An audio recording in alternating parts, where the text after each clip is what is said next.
ইসরায়েলে রাতভর ক্ষেপণাস্ত্র নিক্ষেপ, ইরানের হাইফায় তেল শোধনাগারের ধ্বংসের দাবি, খামেনিকে হত্যার পর শেষ হবে সংঘাত, মন্তব্য নেতানিয়াহুর, তেহরান খালি করার হুঁশিয়ারি ট্রাম্পের।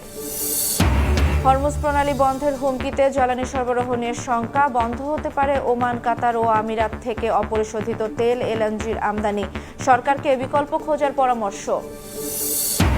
বিতর্কিত ৩ জাতীয় নির্বাচন আয়োজনে জড়িতদের ভূমিকা তদন্তে কমিটি গঠনের নির্দেশ প্রধান উপদেষ্টার। যমুনায় ঐকমত্য কমিশনের সঙ্গে বৈঠক, সম্মতি দিয়েছেন রাজনৈতিক দলগুলো। করোনাকালে মৃত্যু স্বাস্থ্য অধিদপ্তরের প্রকাশিত সংখ্যার চেয়ে অনেক বেশি, দাবি আইসিডিডিআরবির গবেষকদের। 2020-21 সালেই মারা যায় 4 লাখের বেশি মানুষ, তথ্য ল্যাঞ্চেটের। এবং বছর পেরোলেও ঘূর্ণিঝড় রেমালের দুঃসহ স্মৃতি এখনো তাজা, খড়কুটো আঁকড়ে ঘুরে দাঁড়ানোর লড়াইয়ে উপকূলবাসী, মিলছে না পর্যাপ্ত সহায়তা, টেকসই বাঁধ নির্মাণের দাবি।